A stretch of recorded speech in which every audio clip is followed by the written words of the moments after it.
White Sox fans. My name is Brett Ballantini. I'm hosting a podcast. It's called the Sox Populi podcast. Sox Pop, it's derived from the Latin. 176. We took off all of May. Shocker. And by the way, you're welcome that we didn't talk about this team for May. April 25th is the last time. And you know what? Probably, if you go back and listen to that one, you may hear some of the exact same sentiments being shared in this podcast, because really what's changed, we're going to get into some numbers because that's the only thing I contribute to this podcast. And to be honest, especially when you've got Melissa Sage-Bollenbach covering on Wednesday and Di Billick, wait a minute, it's Di Billick covering on Tuesday, our leadoff hitter for Chicago Cubs coverage. I'm going to let them have the floor. They're covering. I just get to, I don't know, grammar, spelling, and punctuation. What other purpose do I have here? But hey, there's a Cubs series coming up. I mean, I was prepared maybe to ignore the existence of a Cubs series coming up, even though ostensibly that's why we're doing this podcast, because, I don't know, it's a big deal and people pay attention.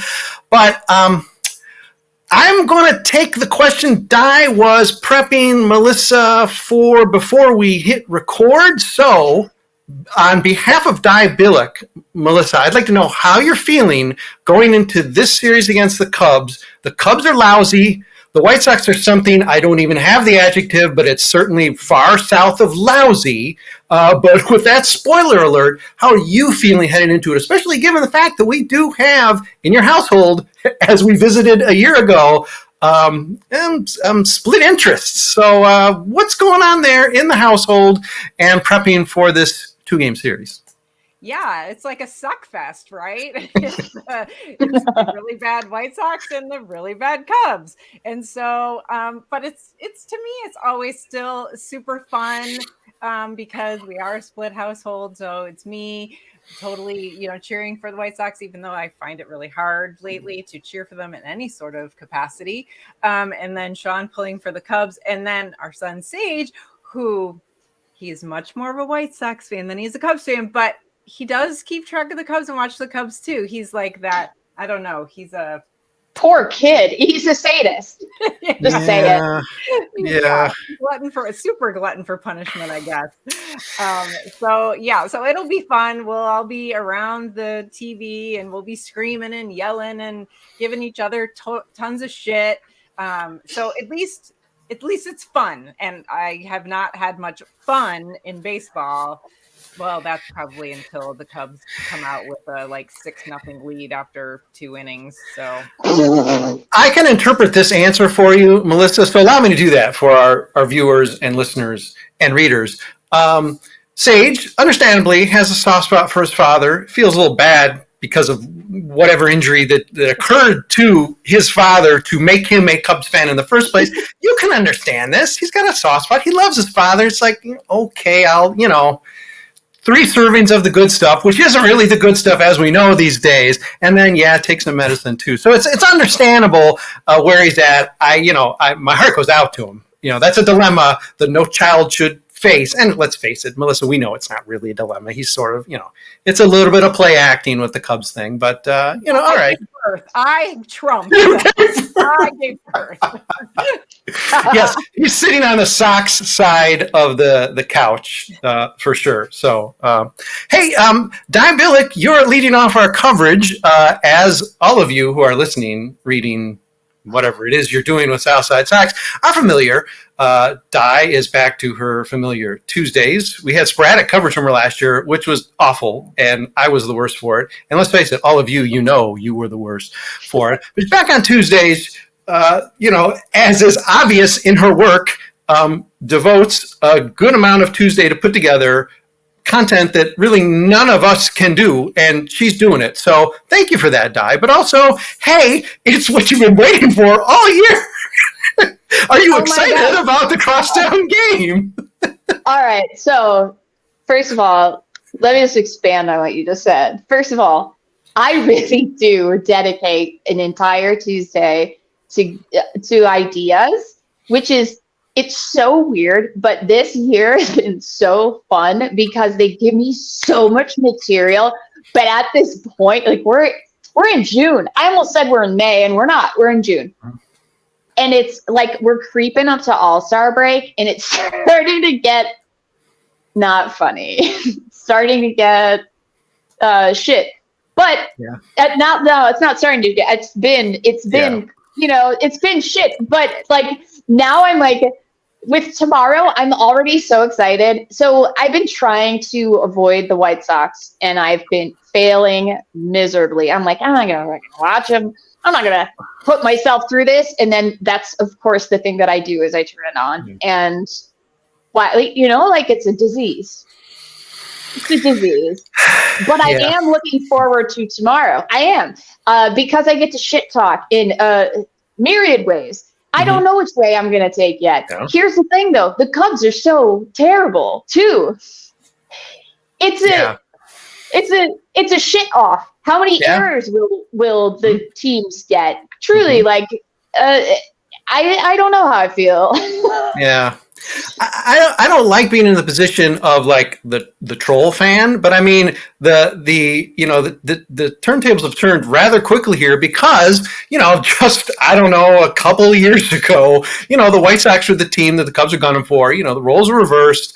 Nobody was expecting anything out of the Cubs, and so they win a game or take the Crosstown Cup. It's it is like a World Series. Unfortunately, we're in that position now, and you just there's going to be some goofiness going on, which could very well involve if you just go with the odds, because the White Sox have, I'm sorry, Cubs, dominated the Cubs in history, including in interleague play. But I mean, we're talking about other history. Oh, those stories are on South Side Sox. You can read them if you want to feel better about being a Sox fan vis-a-vis the Cubs, because the Sox kick the teeth in of the Cubs pretty much on a yearly basis. City Series, postseason, 1 year.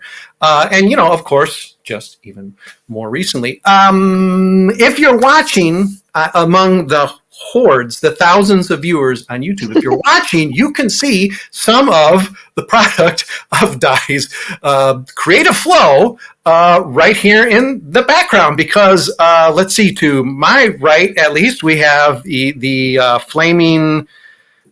this is the ring of fire that you had to jump through. We have a what? Oh my God! Please help me again. You have to climb the water slide right there. Like it's treacherous, and then down below you is the pit of.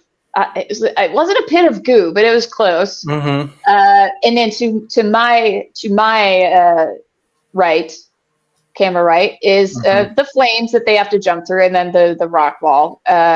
Yeah, the trapeze is behind Melissa somewhere. Fun imagination things. Imagining all of our players getting injured for a reason. Let me do some layout freakouts. Let's see if we can move around here. Oh no, we don't want that. No, that's not something we want. No, this takes up too much.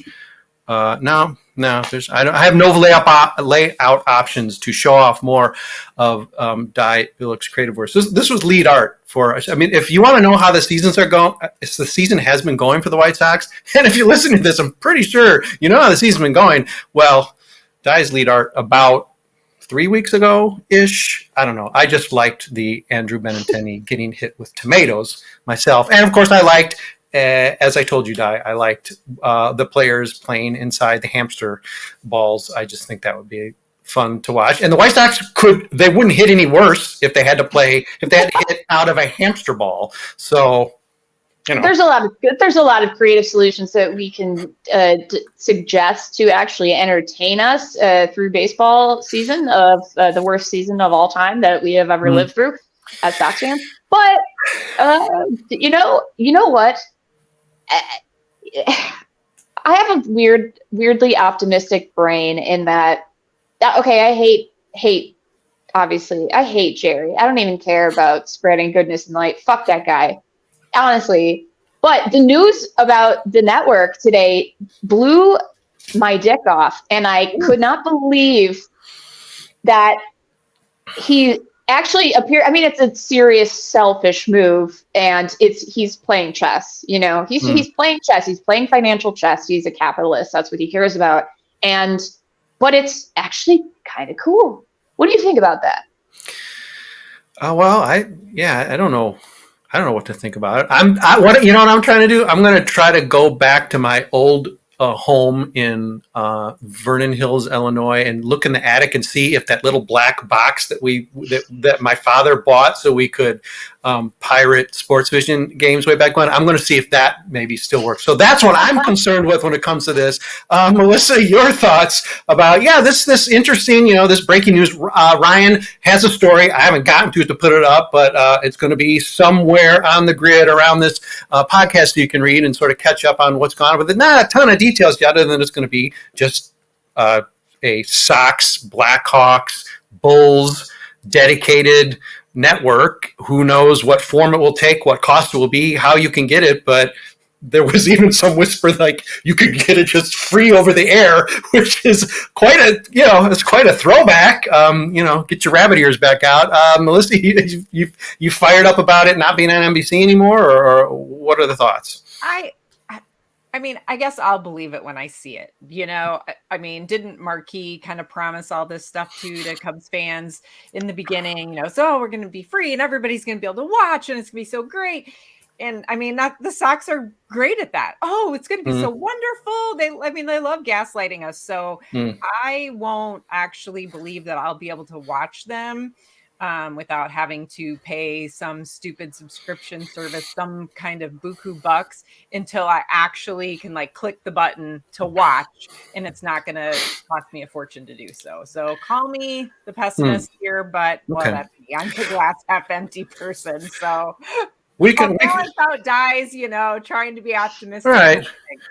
We can agree that the new CSN is going to kick the teeth in of Marquis and Sinclair, because Sinclair should just burn in hell. So there's no way it's going to be worse than Sinclair/Marquis. So that we can just say is fine. It could literally be just something over there, and we all got to go out and buy a digital antenna, and it's going to be better than Marquis. So that's a given. But I mean, I hope the bar's a little higher than that. So this is like the first thing in a month that's got you excited about the White Sox. Yeah, you know why? Also, for some reason, I'm in this permanent competition mindset with Marquis and the Cubs. I don't know why. What's wrong with me? I'm ready for tomorrow at least. But the Ricketts just bought the Red Stars, which feels crazy to me because this Saturday, this is not an advertisement. Let me say fuck a bunch of times, so it's definitely not a fucking advertisement. Okay. This Saturday, the Red Stars are playing at Wrigley. And one of my friends invited me, and I was like, no!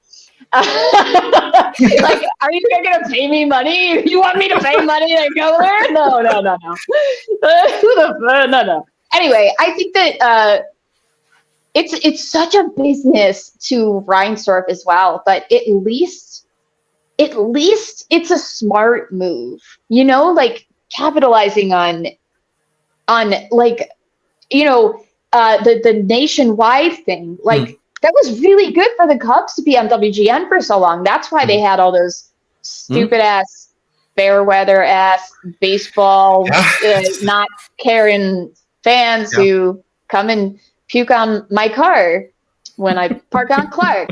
But I mean, truly, it might be a good move. And Melissa, I get what you're saying. Of course. Why should you trust Reinsdorf at all in any way whatsoever, especially with, what Marquis did, what Ricketts did? What was it, $70 a month or something to subscribe to Marquis? I wouldn't know, but I heard it was astronomical. But here's something that I hate. I would pay because I'm a sucker. Okay. All right. I would pay. And then I would give you my username and password. Yeah, I was going to just say, note that Di is saying that she would pay as she's holding a lighter, threatening to burn something down. But no, she's not. It's CBD, folks. Hey, I've told this story before, so I'll tell it again because it's Crosstown. Might as well. I mean, I've run out of stories to tell, but I will say that in my lifetime, I have never gone to see a Cubs game at Wrigley. I tried once with a friend. It got rained out, so I can still say it's true. The first time I went to Wrigley Field was to see a Chicago Stings soccer game. The second time was to cover the Winter Classic, and then any other time I went was for coverage purposes where things would happen like Paul Sullivan stands up and flips me off in the press box. But that's an entirely different podcast, and we'll get to that at some point. No, it's not. No, it's not. You give us the clip notes right now. You give us those clip notes.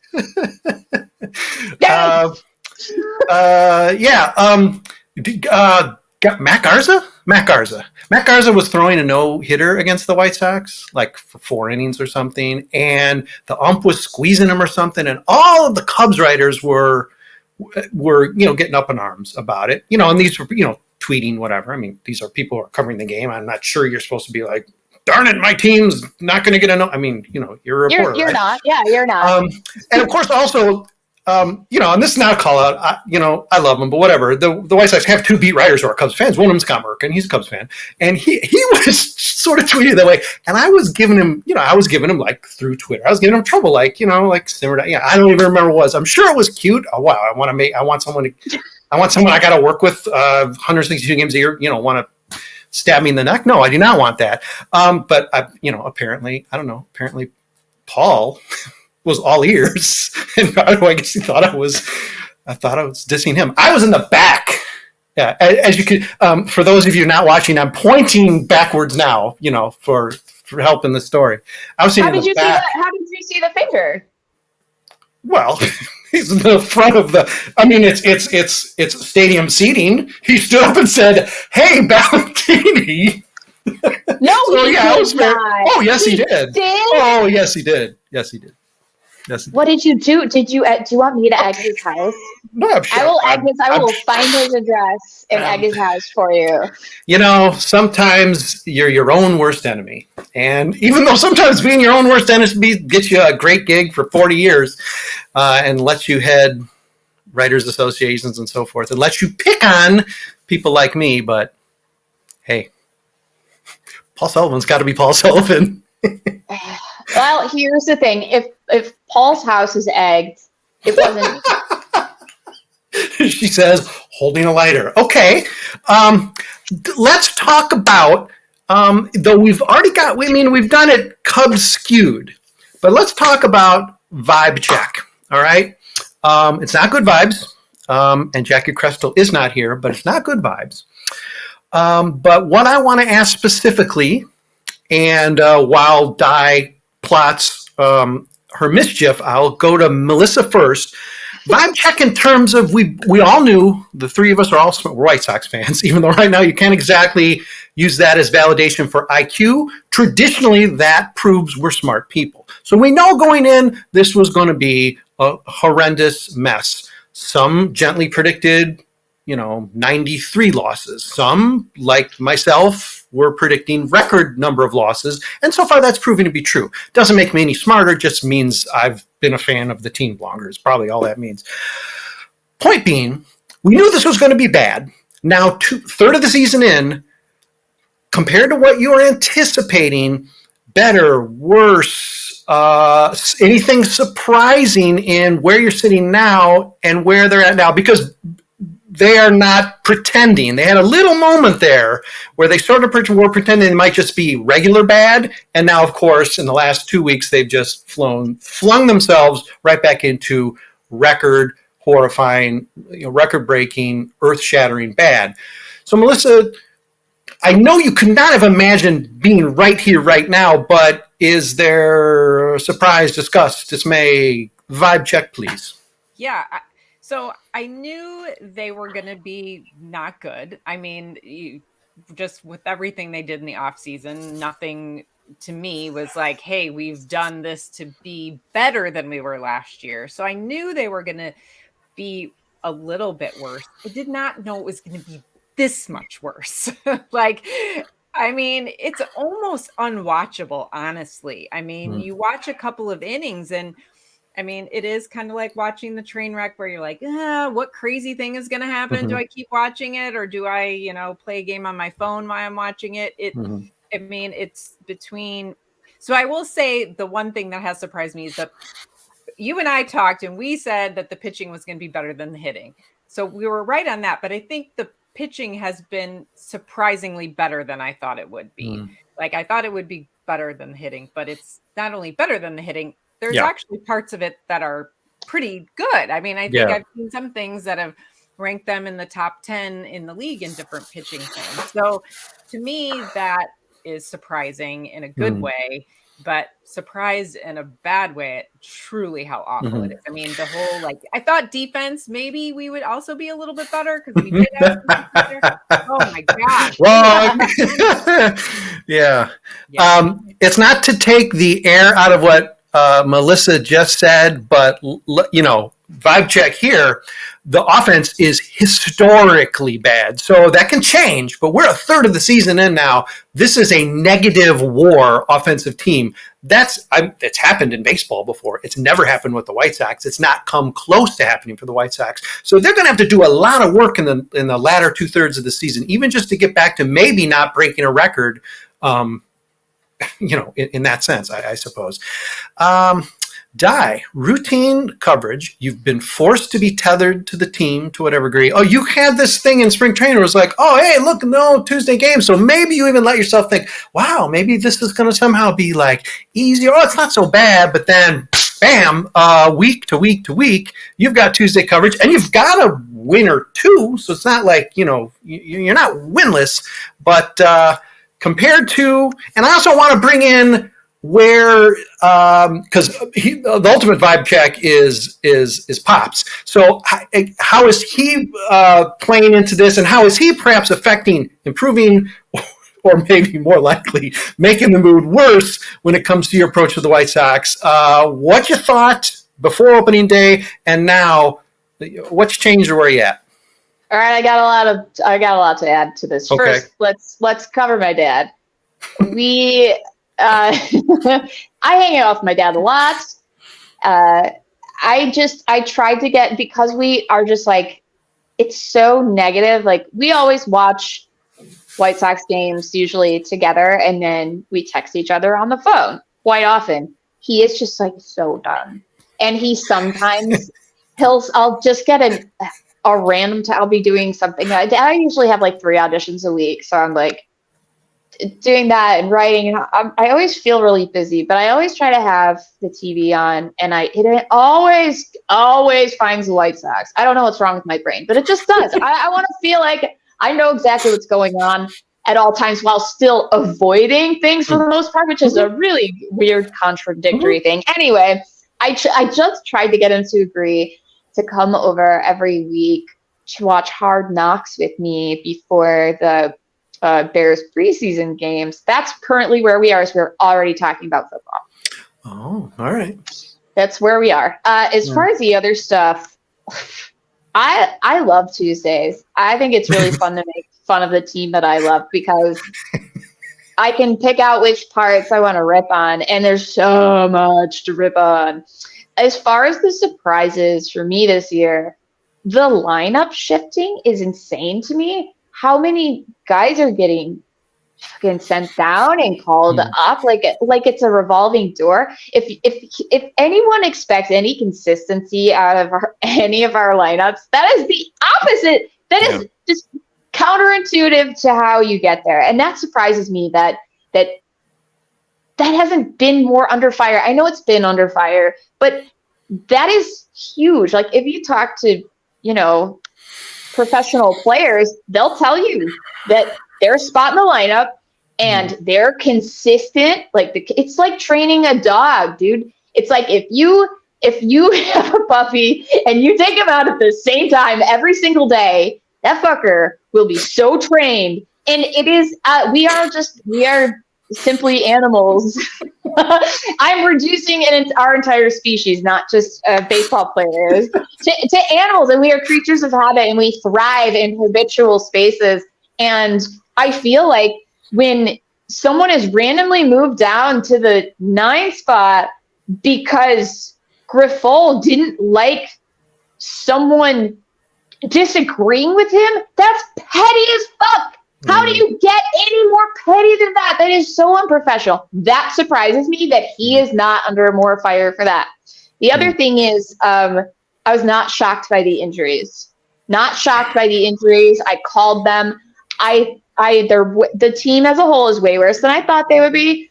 way, way worse. I was on the optimistic side. I was like, it can't be that. It's going to be bad, but it can't be that bad. Wrong! It's the worst. It's the worst. And then the other thing that I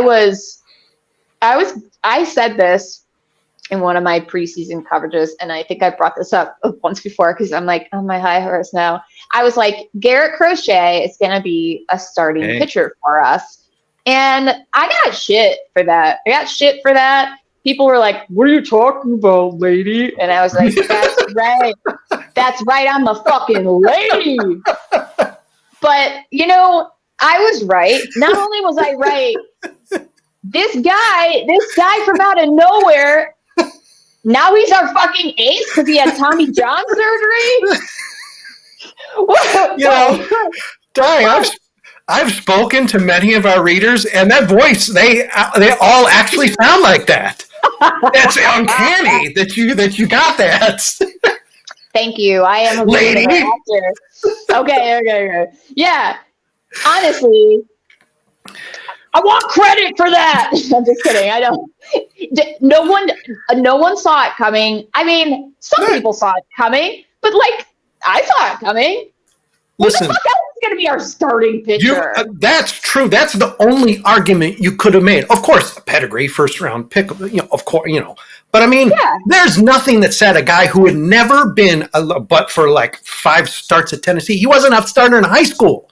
There's nothing that said that this guy would start in February as a starting pitcher and even be alive right now, much less be a guy who would look like the All-Star pick. The only reason he's not going to be in the All-Star game is because the White Sox are like, don't pick him, he needs a rest, and because, Fetty's pitching very, very well as well, arguably better.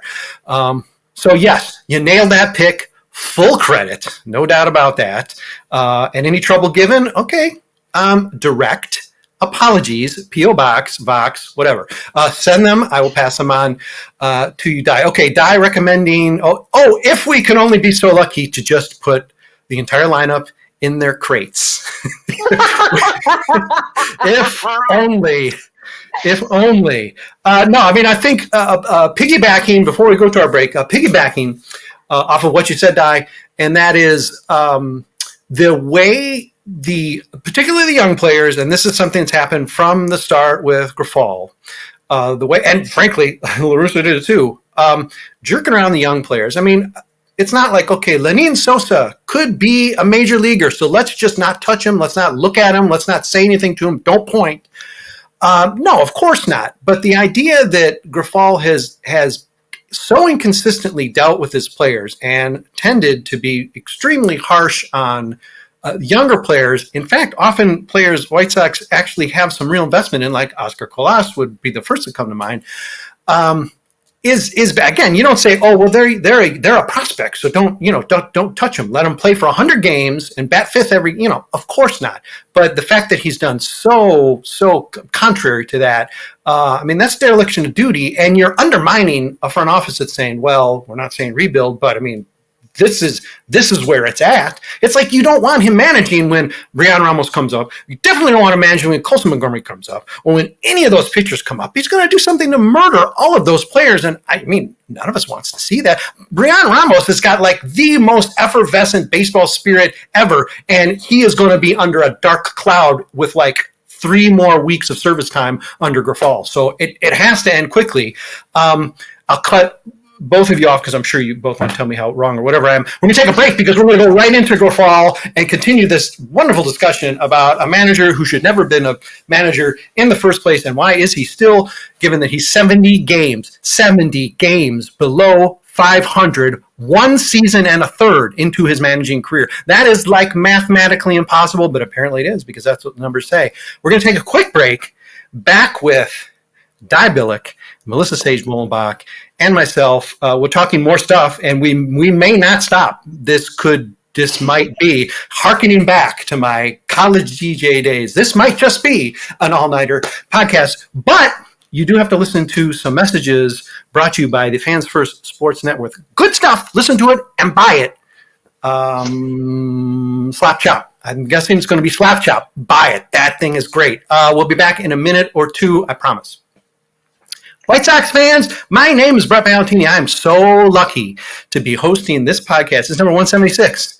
The mothership is back. It's been in another galaxy because that's the only safe place for it. If it was to hover around Sox Park for 6 months of the season, it will definitely crash. We can't have that. This is the mothership. It's got to survive all off season to provide you some sort of entertainment, which is mostly at this point coming down to just scoffing the White Sox. Of course, that scoffing is just going to be more ferocious after this season ends. But hey, come on. You're listening to this, so you must be ready for it. I am with Melissa Sage-Bollenbach. Wednesday coverage of the Crosstown Classic. Billick leading off our Crosstown Classic coverage. And you know, in both of their cases, the stuff they come up with is just going to be delicious. Read, listen, whatever. We're doing a podcast, and we're going to launch right into Pedro Grifol. But you know what? It's time for me to do my segment where I provide my only value in the podcast. So please sit tight, have a smoke, whatever you need to do, take a nap, because I'm going to just go over a few numbers, just sort of reiterating where we're at with this White Sox team. If you follow South Side Sox on the Twitter, or if you read your Futility Watch on site, which we've attached to virtually every game since I want to say about game 13. Some of this might be a repeat. Apologies. However, this year's White Sox, for some reason, because I'm not paying any attention and I can't focus too much on this stuff because then I will not want to ever wake up tomorrow morning. For some reason, I said they're 15 and 46. They're not yet 15 and 46. That's 24 hours from now. Right now, they're 15 and 45, which is, of course, the worst 60-game start in team history. That's 4.5 games worse than any other White Sox team in history. And you know, they're not the Cubs, but there have been some really bad White Sox teams in history. There are just 6 teams ever in baseball who have started worse than this White Sox team. That means 99.8 of team starts in baseball history have been better than your 2024 Chicago White Sox. Minus 138 run differential, relatively great because they're just tied for the 13th worst start to a season ever. They've been shut out 10 times. They've been held to 1 run 8 times. That's 30% of their games. That's not great. We alluded in the first half. If you missed it, for some reason you skipped to the second half, what are you doing? But in the first half, we alluded to this offense. It'll probably come up again. Currently, or at least going into today's action, we are doing this one day before the Crosstown Classic game, 24.5 games out of first place. It is June 3rd, and they're 24.5 games out of first place, but just 25 behind in the loss column. The White Sox are 2 games ahead. That means 2 games worse than the pace of the worst 162-game season ever played. That is the 2003 Detroit Tigers. So Detroit Tigers, don't get too cocky. You're all over these lists of terrible teams in history, so pipe down just because you're better than us this year. They finished 43 and 119. The White Sox, that would mean that they are in line for 121 losses right now. At this point, they are only 3 games behind the record for the worst American League team ever, which, by the way, is the worst modern era team ever. 1916 Philadelphia A's. They didn't even play 162 games then, but White Sox are still worse than that. All right, I'm going to just switch. Please just bear with me. Hang in there because we're going to talk a little futility watch. The White Sox are 15 games ahead of pace for the most losses they've ever had. It seems quaint that their record in 1970 of 106 losses, like, well, until this year, it was like, well, White Sox will never get to that. Now it seems like it would take a miracle not for them not to break that loss record.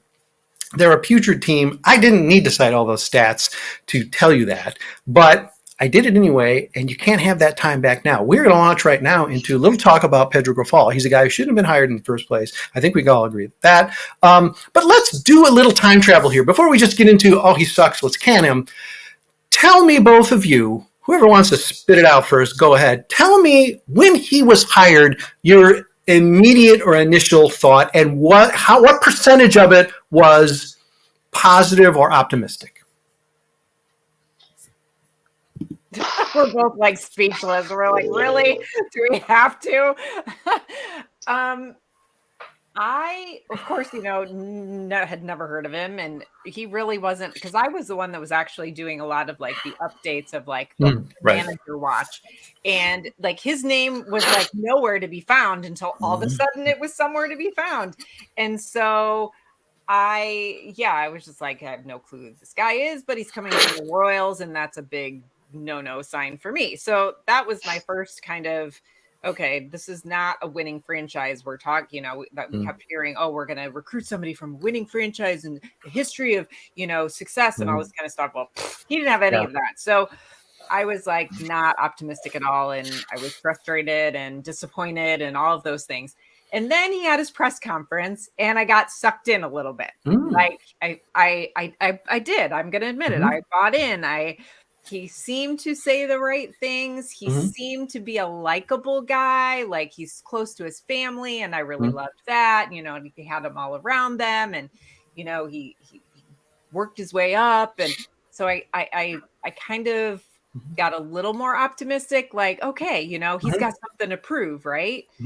And then I have decided he really doesn't have a personality. Like if he does, I do not. His personality sucks. He's like so deadpan and like uninteresting. And maybe in real life he is a good guy and has a likable personality, but his managerial personality is just not likable. Like he brings nothing to me to get excited about as a player. Or like watching his post game is just like, and I mean, I think Ozzy said it last week or something. It's like, you can't win the Kentucky Derby with the donkey. So like, yeah, like I get that. Like he doesn't. Wow. he doesn't have like a lot of horses, right, to like talk about or to get us excited about, but at the same time, like, I don't know, you have to dig deep and figure out a way to come across as likable, and he just doesn't. Let me jump in and speak directly to what you just said, Melissa, and just add one of the things that would have made it easy to be optimistic about him is he was approximately 72 years younger than Tony La Russa. So naturally you're going to be like, okay, hey, it's a fresh new direction. I think what lost me, and I think it speaks to what you're saying about his personality, because we've seen it play out and it just gets flatter and flatter. What really lost me, and I don't want to overreact to any one thing that happened, but when he literally made it clear, whether he actually grabbed the phone in the dugout and called up, which there's that communication, and called up to the press box to let the White Sox and the press know that Luis Robert was not benched for injury, but for lack of hustle. And this is what was like 2 months maybe into his tenure. It wasn't very far into his tenure.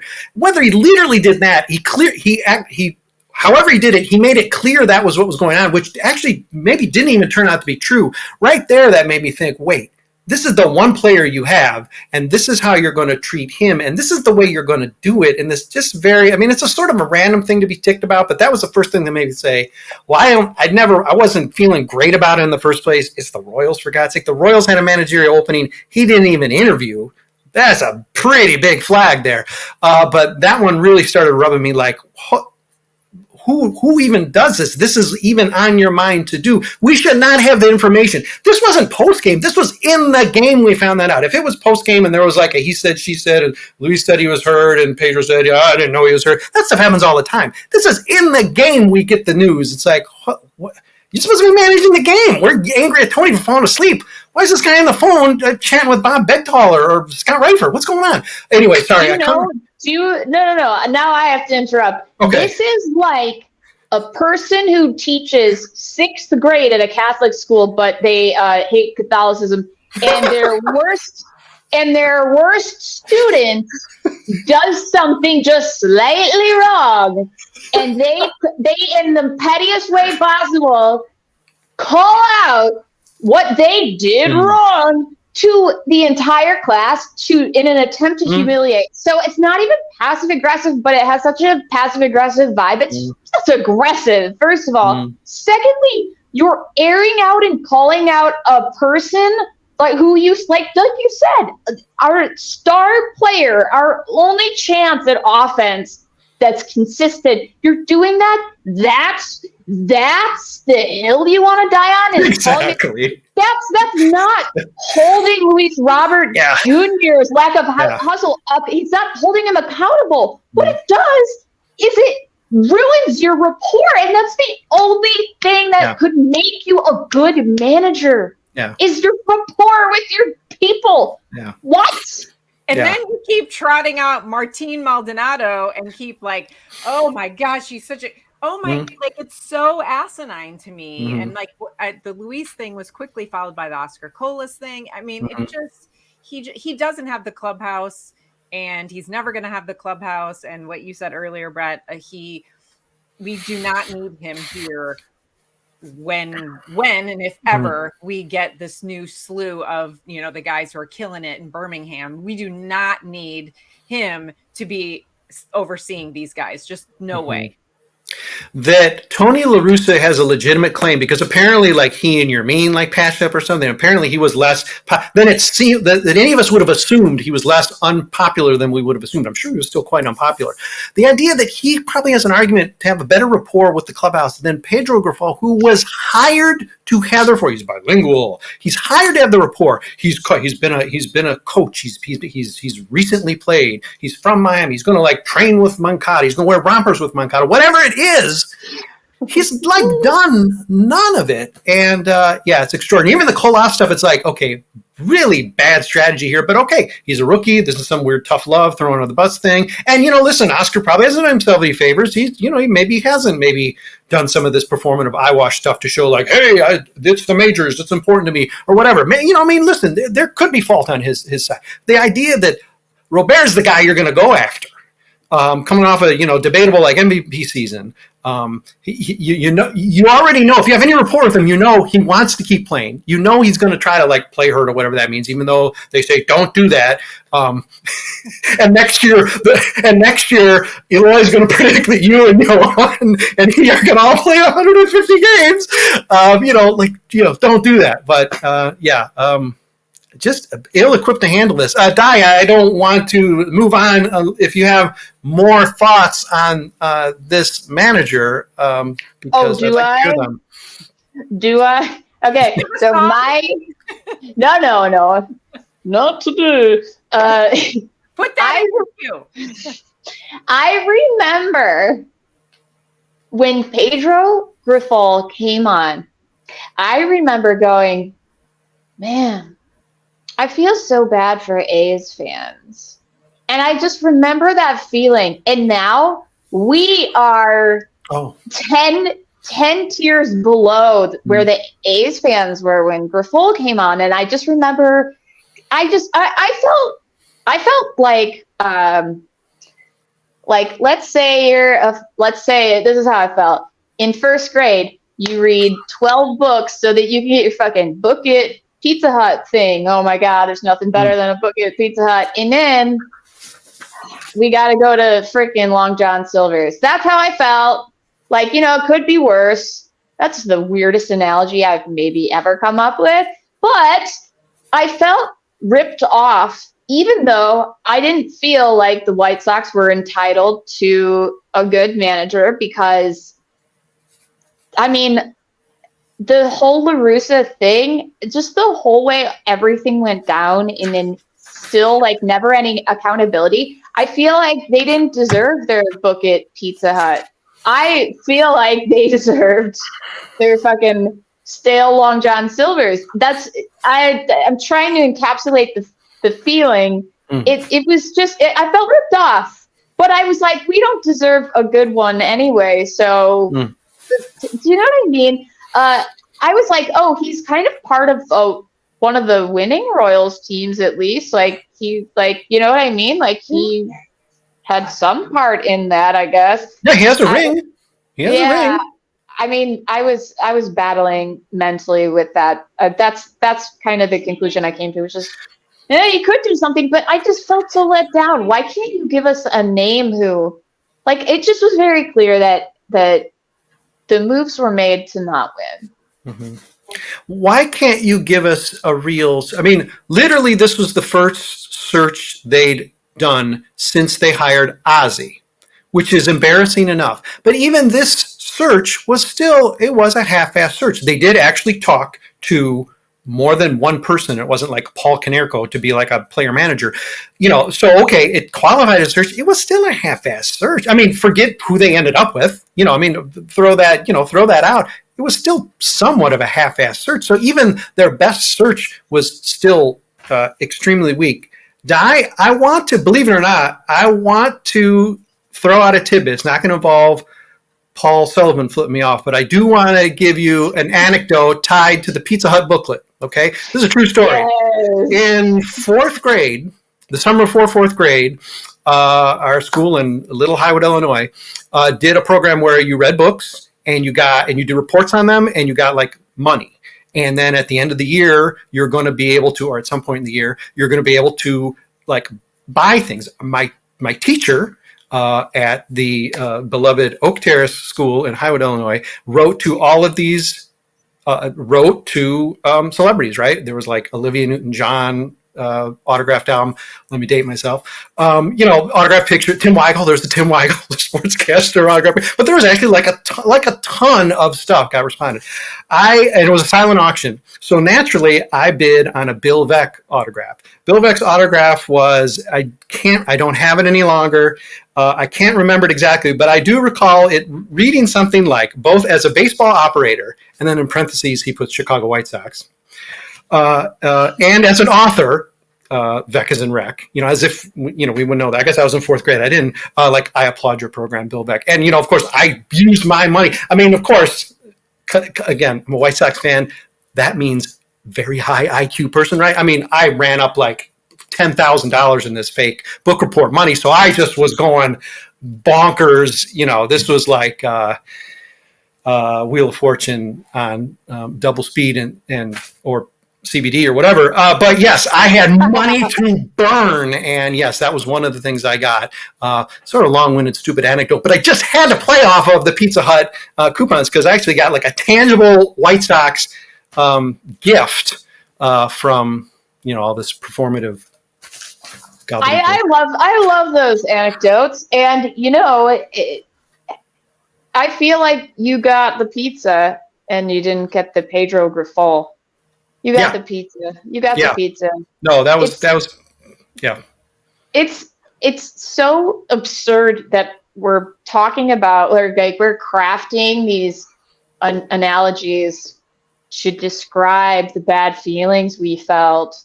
Like, is the Pedro Grifol in the room with you? Like, you guys don't have to be White Sox fans, but like, do you not feel cheated? Yep. You know what I mean? Do you not feel cheated? We had, like you said, a player manager. That's what I always want. I always want a player manager. Like, I don't even care. Like, give me the hottest take you got.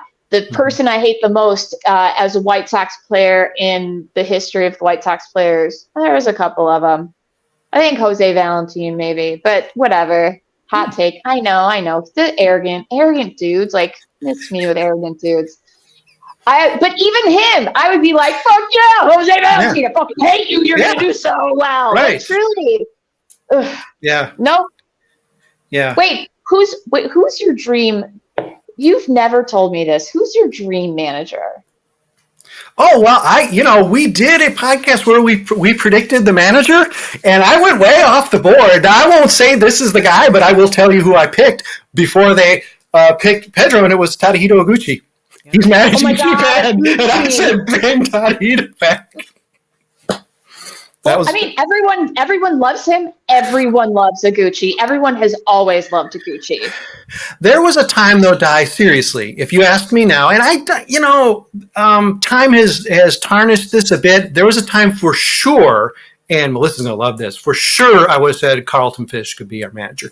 Then there was a time, really, when AJ had just retired, where I thought, AJ is a guy who could be, and I mean, that may still be legit, although, he has enough hot takes that I'm not sure he's on good terms with the White Sox any longer. But those guys, I like the guy who, I like the attitude. And, Ozzy's, we didn't know that, I guess, when he was hired, although we got the stories pretty quickly that he was hung over for the interview. And, he's pretty loose-lipped right from the start.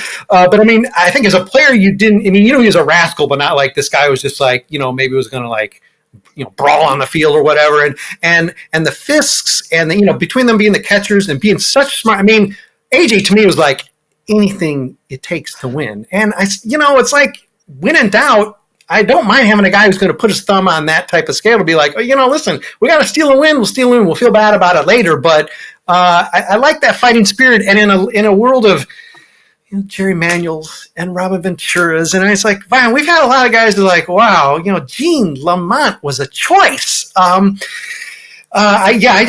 want a rapscallion manager, and so that would have been my answer. Tadahito was my official, just because I did want to go off the board and really throw someone out there that I would have liked to at least see him. I don't know, spoken to. But if it really had to go knee jerk, I'd just say I want a guy who's going to maybe go out there and deck the other manager if need be. Okay, well, that's AJ. Do you remember when we were really, it wasn't just when AJ was on the team, but it was consistently, and it's been consistently, and this is what I'm preparing myself for tomorrow, and I don't know, Melissa, if you feel the same way, but when we go to the Cubs or the Cubs come to us, we play better. The guys say stuff like, we know this is a really important game, and this is a very important series to our fans. So, we just got to go out there and play hard. And it's like every time they've consistently done so. I mean, like AJ taking a punch from Barrett, it's legendary. But like exactly what you said, we need not a guy who's going to take a literal punch, but we need a guy who's going to take a figurative punch at least. And you're right. That would be polarizing. But you know what? People would come back if they've left. People would come back to the White Sox and they would be like, I fucking hate or I fucking love AJ. No matter what, people are going to come back to see it. And let me tell you, though, aside from that, like, importantly, I want to know, and I am grinding myself, just imagining how they're going to play tomorrow. In that vein, in that kind of that same, it's like a half segue. Just like, how are they going to play tomorrow? Are they going to bring it? Are they going to come and bring it? What's gonna happen? I expect the guys to know that this is an important series for fans. I don't expect John Schriffen to know that because he just doesn't. But I expect our guys to know that. They're walking into a legacy. You're going to tell me that they're going to phone it in? Let's see. Let's see if they phone it in. What do you think, Melissa? Do you think they're going to phone it in? What do you think, Melissa? There's so many of these. The team is so full of these one-year guys so I just don't think that they do get it. And so to me, I think we're going to see what we've seen all season long. And they're just going to, unfortunately, I mean, that's disappointing to me because I'm with you, Di, where I feel like in the past, it has very much been that. Like they get, even when it's been the bad years, they get all geared up for it. But this team doesn't seem to get geared up for anything. I mean, you had that one Benintendi walk-off game. Like when I think of all season and all the games, that is like the only game all season where I can think they were right. I saw it in their faces, when Benintendi crossed the plate and they were just all. So I don't know. Why can't they bring it to the table? I don't know, but I don't anticipate they will. I anticipate we're just going to see the same old flat crap, especially going up against Imanaga tomorrow. I mean, the guy's probably just going to obliterate us. He's so good. I hate that he's so good. He deserves to be on a winning team, though. Fuck the Cubs. Now that you say that, Melissa, because I pay so little attention to everything that I didn't know he was even slated for this series. It makes me sad. But now I'm getting a strange feeling that they're going to be flat. I think the only fight's going to be like Tommy Pham's going to he's going to punch and usher or something. But I think that's the only fight we're going to see. But I think in spite of it, I think they're going to win tomorrow, just like in some bizarre, like 2-1 game. Yeah. We just had in history. No, it was almost a year ago exactly, like 2 days ago. The first time ever in the live ball era, all the runs were scored on wild pitches, and the White Sox won. And this was the game where the umpire got brained in the mask, and that was a walk-off hitting the umpire in the head. win. Tim Anderson, was probably about to strike out. No, the ball, the catcher missed it. The Sox score all 3 runs in the game. Wild pitches. It's going to be something weird like that. I'm this is just talking on a podcast. No investments lost here. But yeah, I'm going to say now that they're somehow going to win just because there's no chance they should have of winning tomorrow, like less than 0 chance. So now I think they are. I think they are going to win. So I'm overruled. 2-1. All right. Overruled. Oh my God. You know what? I'm going to get Big Star tomorrow just on principle because you know what? Drive through the traffic and bring me my tacos. This is stupid. Excellent. Dude, that's a bold claim. I feel like that too, that, the 2-1, some wacky way to score. I think Pham is fired up because of what happened yesterday. And he didn't really get through it. He didn't get to it was truncated. He was respectful. Other guy was respectful, but he was fired up. He was like, what's up? And if he comes into tomorrow with that same energy, I think he might punch an usher. Who was it? Was it Juan Marshall that just hit? I think it was Juan Marshall. Sorry, Juan, if it wasn't you, who just hit John Roseborough at catcher. This is before the catchers even had masks. Just was at the bat and hit. I think that's how he's gonna just explode in a weird way. I don't think he's gonna have a 3-homer game. I just think he's gonna hit the wrong. He's gonna hit somebody. Maybe he'll hit Pedro. Why'd you send me yesterday? I knew I was gonna be out. I mean, man, at least it'll be entertaining. I hope we get the Luis shushing moment. I mean, I really do. I love those kinds of things, and that's what makes the series memorable and exciting. But this team has just been so flat and so dead. And would it be Crochet against Imanaga? Maybe, but I don't know. Yeah. If Eloy was even active, I might even believe he might be, especially because he's got that energy. I could see him running up and down the dugout come on, guys. Come on, guys. Back me up. We need to beat the Cubs so everybody can say, thanks, Cubs, even though the White Sox will have had 16 wins if they win tomorrow. But funny, you remember that one win, that Benintendi walkout, because, there's so many. There's 14 other wins to choose from. It's amazing you remember that one, Melissa.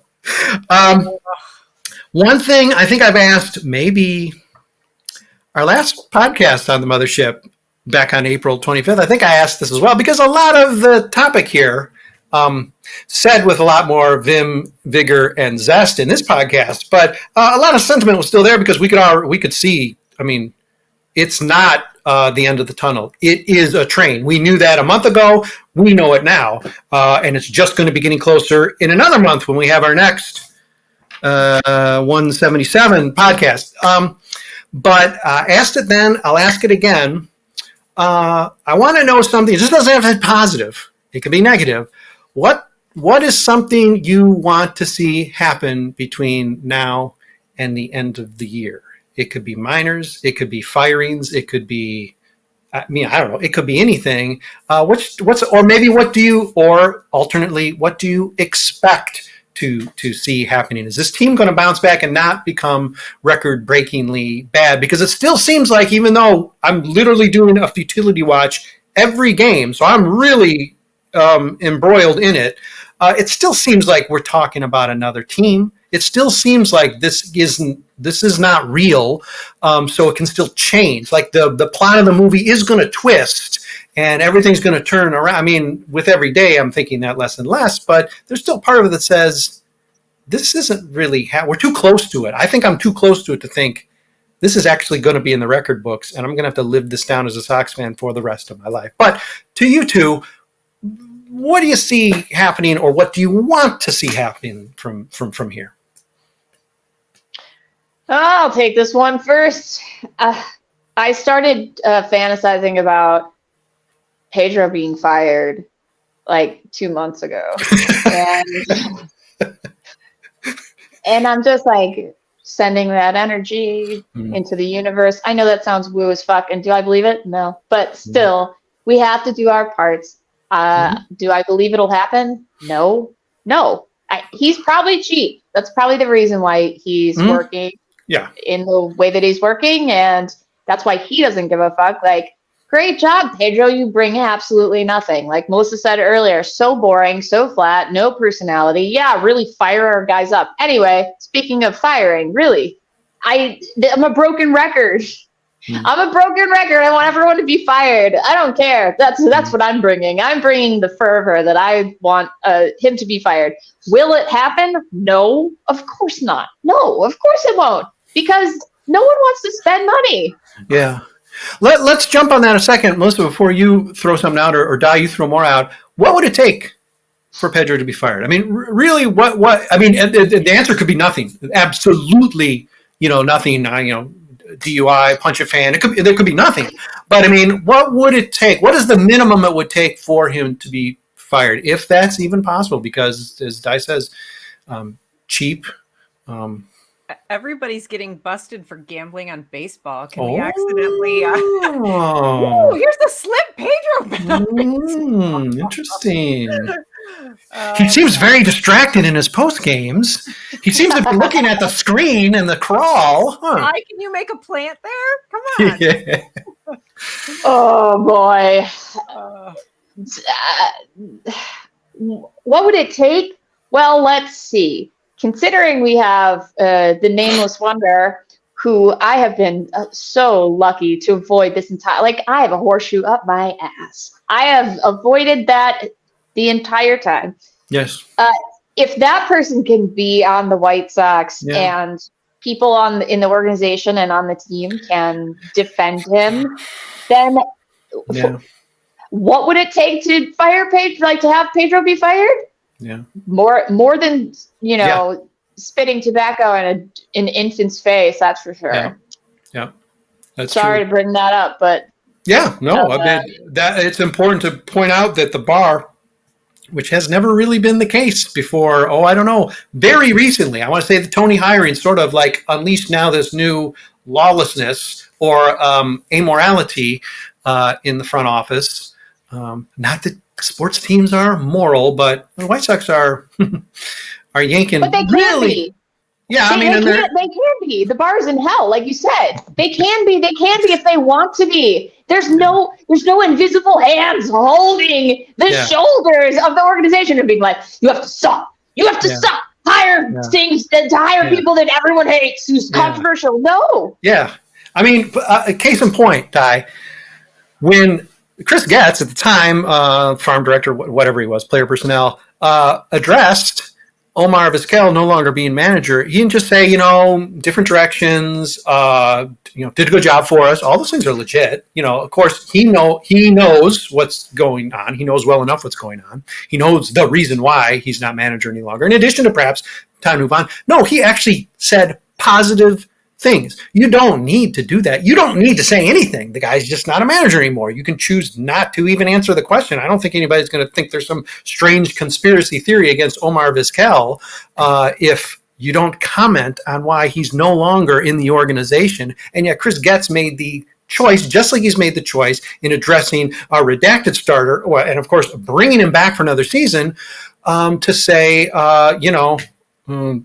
we've vetted it, we checked it out, and, good things. We're very sensitive to it, but I mean, these are choices, and it's they're pretty sickening choices. And this is not anything I'd necessarily thought I'd be thinking of addressing with the White Sox. Again, not that they're some pie in the sky heavenly team either, but they've never been this. You sounded like our commenters just then, by the way. Okay. Oh, I see. Literally. I see. Well, I'm so tight with South Side Sox. No, it was the voice I made earlier. Yes, You just made the same one. They're all my brothers and sisters. So I am channeling them all. Anojito, shout out, my brother. Yes, of course. Yes, naturally. I'll see if I can do that again. Hey, I really like Anahito, even though he was like, "Hey, lady," fucking. Hey, the funny thing is, we have a hysterical fan, we have hysterical readership, and Anahito is definitely tops there. But when Carlos Rodon threw a no-hitter, he is like the A1 Carlos Rodon fan. We did like a podcast. He was so hyped. He was so excited. So, I mean, even the worst of us and the most dire and the ones who just choose to wake up and stare into the void every morning still can actually like celebrate the White Sox too. And I think some people are especially outraged because, they expect that and want that, so badly. It's easy to sit back and say, they win, they lose, whatever. But, the most passionate are going to get angriest and probably lunatic happiest as well. So I love it. We have to vent. We have to vent with each other. I hope I'm not baiting myself here, but I love when people come into the comments and not criticize me, but like argue with me or like disagree with me. I think that everyone has really good points. I'm just saying, like, I think that people have really good points, and I love when people come in and comment. You need to when I post your stuff on Facebook, then you need to go in because Facebook. Fuck Facebook! They love to comment. No, I would never. You couldn't pay me to go on to Facebook. It's a cesspool of the worst types of people. And then I had to go on there for some reason. But like even on my feed, you know what? I haven't seen them because every time I go on Facebook, a video, like a random video starts and it's like, what DIY? And it's like DIY, like WHY, DIY. Why are you ruining everything? And I'm sitting there, I'm angry. So before I even get to the point of what I'm supposed to be doing, I'm like, and I'm raging. And I'm like, what is this video? It's 45 minutes long of you putting 10 things of corn chips inside of a metal pan and then just dumping fucking ingredients in there and not putting any spices at all. You just put ground beef on top of the thing and stick it in the oven. And so I've never seen her Facebook. Hey, thanks for doing Facebook for us, Melissa. Because I'm a little scared of it, and apparently Di is not real comfortable with it either. So thank you for taking that on the chin. See, if you log on a lot, and if like you run the South Side Sox site, maybe you don't get the weird 45-minute corn chip videos or whatever that is yelling at you. You don't trust it. All right. Well, Melissa, what do you expect to see the rest of the season, or hope for the rest of the season, aside from continuing to avoid the 45-minute video that will interrupt every one of your Facebook sessions? I really hope. I mean, I'm on the whole Pedro get fired bandwagon. I would love for that. So I'm totally with Di there. But I hope that come September we get to see some of these guys that are playing really well in our minors, and that they can bring us hope again, because I think we all need it. Like, we all need something to we need to see on the field play that brings back that true joy of baseball, not like the fun bad. Right now it's fun bad. So, we have to make fun of it. It's the only thing we can do to get through it. Right. But that actually brings back that joy, true joy of watching baseball and why we all love it. And so I hope that we see some of those guys come up in September, that they do well, and that we have a glimmer of hope moving forward. Yeah, the Birmingham Barons should be in Chicago. Let's just break it right down. They should just switch it. Speaking of that point, Melissa, here's how sick this era has gotten. And I feel for fans, if I dare say so, you two lovely, vivacious, youthful ladies, we're all old enough fans to know that this is not what the White Sox have been. Spoiler alert, I'm sort of trying to I threw this out once. I'm getting off track here, but hang with me. I won't talk about Bill Beck and an autograph. I looked this up because I knew we were coming close to being a 500 team. And I mean a 500 team, not in the way you think. 500 team forever. White Sox have always been a winning team. They started out a winning team. They took a dip in the 40s, struggled, went under 500 as a franchise. In the late 80s, we all do remember, and I hated those uniforms because of it. We had that terrible dip right before all the talent came in. All the talent came up, and then the White Sox reigned and should have reigned even greater than they did. But anyway, right there, they took a short dip. I want to say in two eras, I know in the 40s it happened several times up and down. 2 times in history have the White Sox been a losing team. It seemed like a stretch. I think, again, I don't want to give it all away because like somebody's going to steal this and put it on a T-shirt, and I'm going to lose all the money for it. But I think if they lose 110, they end the season 500. So if they lose more than 110 this year, at the end of this year, the White Sox will be officially the thing that I always chastise the Cubs of being, or Detroit, those clowns, of being a losing franchise. We're old enough to know this isn't what it always was. So here's the scary thing. Sorry, I'm rounding back to the point. Sorry that you had to ride on the carousel a couple turns with me here.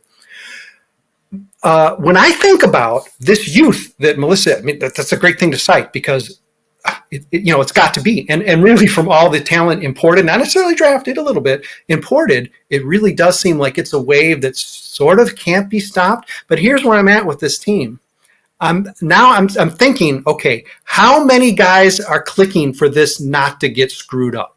If it was like one pitcher in Birmingham, one pitcher in Charlotte, a couple position players in Birmingham, I'd say they're all going to get killed before they make it to the South Side, right? The fact now that we've got we're talking about maybe a dozen actual legit products. Certainly, we got a good, very solid 5-6 arms. A lot can happen between AA and the majors, of course. But I mean, it's getting to the point now that it does seem like a couple of the Frank Thomas is coming. Sorry, don't mean to put any pressure on Frank Thomas, but a Jack McDowell's coming. A Robin Ventura's coming. It does seem like that late 80s talent is finally going to surface the South Side because it just seems like the numbers are getting to the point. We're at a tipping point where somebody's going to make it. It might not be Colson Montgomery, but maybe it's going to be Brooks Baldwin instead.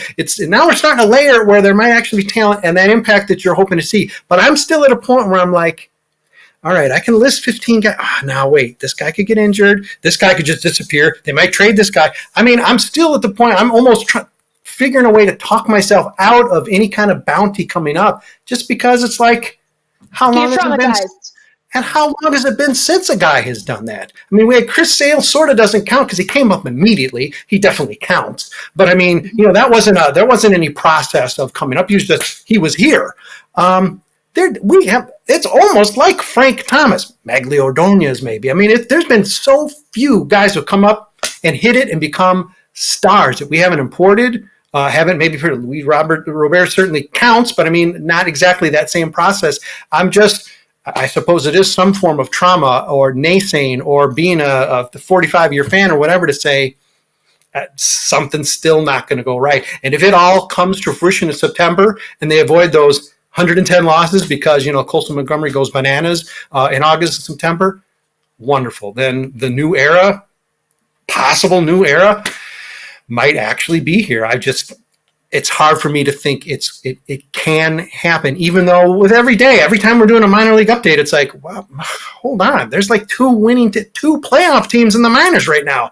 We've had one play since I've been doing this. Since 2018 here with South Side Sox, we've had, I want to say, I don't think it's just been one team, but the last playoff team was the Great Falls Voyagers, and they're not even an affiliated minor league team any longer, and they're not in the White Sox organization. That was our last playoff team. So we're in an era now where I'm really not sure what to do with this bounty, and yeah, I'm still sort of looking for reasons to poke holes in it because it doesn't seem like it can be.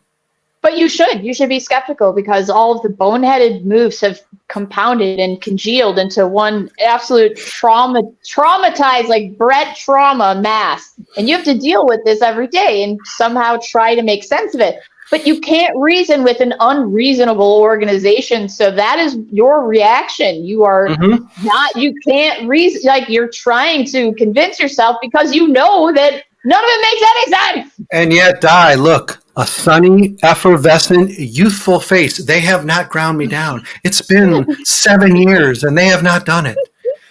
I was just telling Crystal, too, before we did this podcast, the Cubs just set Nick Madrigal down. The White Sox used a number 3 overall pick and a number 4 overall pick on Nick Madrigal and Andrew Vaughn. So, that would be reason to be skeptical because... Yeah. All right, I have to at least say this one time. How good can a guy be if the front office and the management sucks? That's all I'm just saying, because I've been ragging on the guys too. I've been ragging on them because it's fun. And we have to, otherwise, what's the point of why do we do this? Like, we have to do it to cope. Like, what percentage of it? Here's the thing too. We could be disillusioned. We could be as disillusioned as possible, but I know someone who, oh man, sorry, wait, I have to make this person anonymous. I know someone who works closely with a Chicago Bulls player. And he said to me that it's like routine. It's like common knowledge for guys and teams to throw games because they get paid more money if there's, an extra playoff game. And it's just a routine thing. And a lot of people were saying that's why the Timberwolves won, that one game that they won. Baseball, we're not yet there to where, like, we know that teams are throwing game, right? Like, we're not yet there. It could be worse. Black Sox is all I'm saying. It could be worse. That's my optimism of the day is, it's maybe not the guy's fault, and it could always be worse. And you know what? When someone says it could always be worse, I sound like a fucking abuse victim. I just do. The reason for that. There's been a fair amount of diabetic trauma in this podcast. Facebook, forget Facebook, but we're putting the players in the crates. Now, Black Sox are looming, and it's a sick thing. But look, we're just now news breaking today. I mean, we're seeing it. I do not know how you think sports leagues can play footsie, like literally be putting. I mean, there are other broadcasts. I don't think the White Sox do it, which might betray how little White Sox broadcasts I watch. I don't think White Sox do, but there are broadcasts that put up the betting, bet now, or here's what you would have won if you had made this bet or whatever. I mean, I think in the broadcast, right? I mean, this is lunacy, and you're invited. I mean, whether this is common knowledge that you want to always bleed a series to 7 games or something. I mean, okay, I'll be naive and say, what are you talking about? But I mean, just this whole this dalliance with gambling is terrifying, and the notion that stuff has already happened and the stuff we're gonna find out has happened is gonna be, not terrifying. It's just sports, but it's gonna be pretty. I'm gonna guess it's gonna put the Black Sox to shame for sure. Oh God! Ah! Hey, listen, all of you decided to tune into this podcast, so direct your letters to Vox LLC in Washington, D.C., because I don't care. You tuned in to a White Sox podcast. What did you expect? We might mention Facebook. What in the world did you expect? Are you kidding me? Get out of here. All right. Well, optimism from Melissa on youth. And I think one thing I said in the offseason was, I do want to see, and I think I just alluded to it, I want to see a guy come up, and I thought for a second it could be Brian Ramos, and it could, I guess, still be, even though he's already been tainted a little bit with injury and, with whatever. I want to see a guy come up and not look back. It doesn't have to be Frank Thomas, but I want it to be a guy who we might not even expect to be this star, but he comes up and he's like, I belong. I'm here. I'm guessing it's going to be one of the pitchers, given the fact that there's 6 killer starters in Birmingham right now, none in Charlotte, but 6.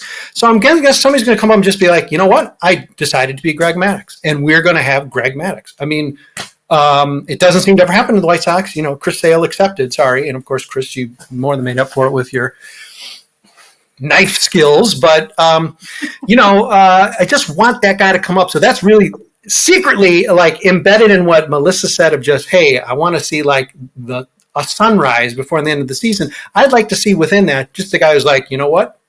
It could be Colson Montgomery. I'm not going to be back. I'm not going to not be on the South Side for 20 years. And you guys are going to love me, and you're going to retire my number. That's totally pie in the sky thinking. But you can agree we're due, because it is like Frank Thomas. So Shirley might be one of those guys. I mean, he was such a late draft pick, and he was so good. He was it could be argued Hall of Fame, but Yeah. I think Mark is one of those guys too. Yeah, he got up quick, and then he wasn't starting, so it was like a little touch and go. He got up really quick for like a 20th, 26th, whatever the heck he was, 38th draft, whatever he was. He got up really quick, but then at the major league, it was sort of like, well, who is he? But yeah, you're right. It was like maybe 1 year, and then it clicked pretty good. So, all right, I will take Mark Burley. Yes, Melissa, I will take Mark Burley on this White Sox team. Yes. The good news about that, and just like the climate, if you talk to any of the players, they'll tell you, hey, my big dream is to stay with one team. They just want to stay with one team for the duration of their career. They don't want to be traded around. Like, they don't want to be passed around like some CBD joint.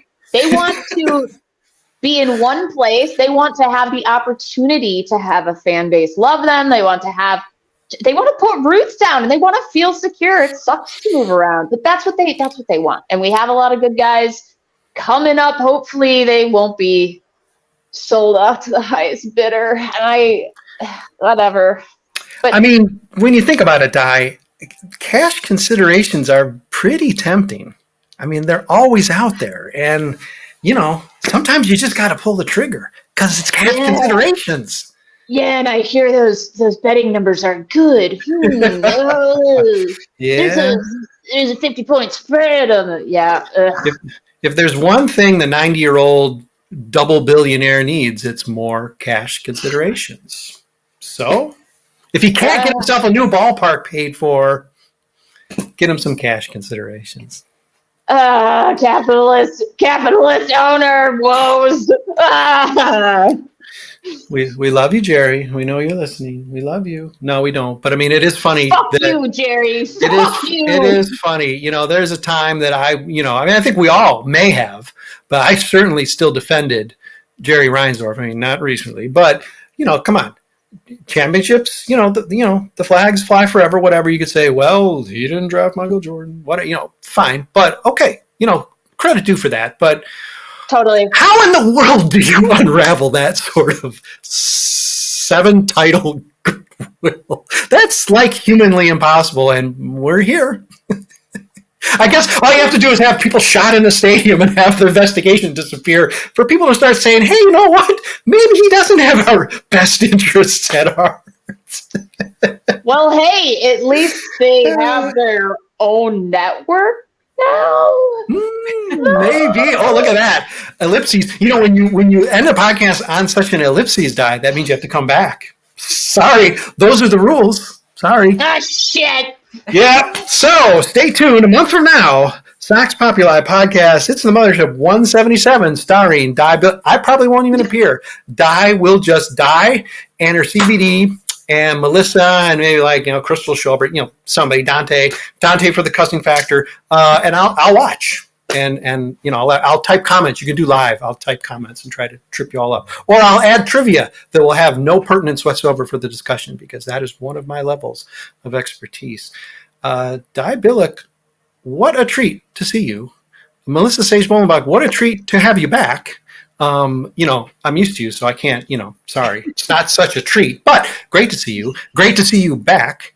And hey, it's our coverage team for Crosstown play. Let's secure the cup, ladies. Let's get that cup. Do we have the cup right now? I think we still have the cup, right? They never lose the cup. They always beat the Cubs. Yeah, all right. It hurt. The pain hurts. As a North Sider, though, just to let you know, and I know you were wondering, I know I've said this before, but the amount of Sox fans up here and the amount of Cubs fans coming in from the suburbs, very clearly, it's safe to be on the North Side. It's safe. Right. We're going to be safe. No matter what happens, we're going to be safe. And by safe, I mean everyone surrounding me hates the Cubs.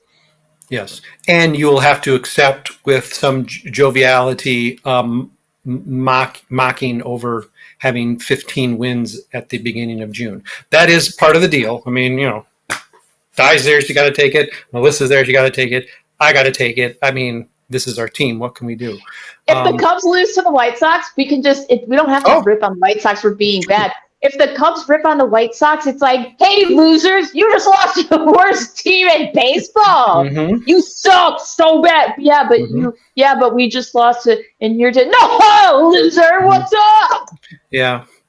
I would never direct anyone to a rival SB Nation site, and certainly not the North Side one, but they do ask me every series to write something.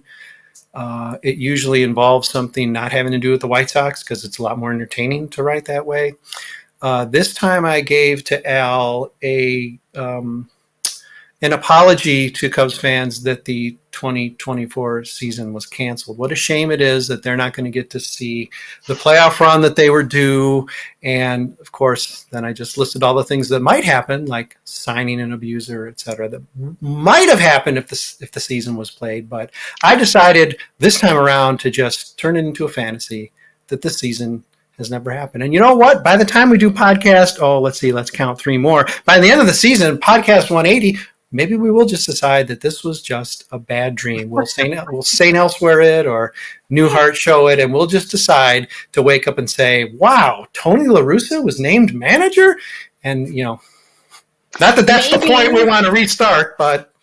Maybe H5N1 will have mutated to humans and created a brand new pandemic, and then baseball will be canceled for the rest of the year. I see, yes. We can finally go back and finish our simulated 2020 season on the computer, sure.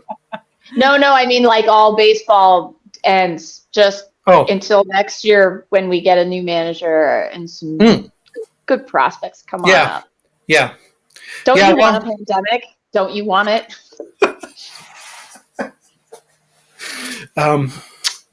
It's time to log on to Facebook, Di. It's time to log on to Facebook. It seems like it's time to log on to Facebook with that mindset.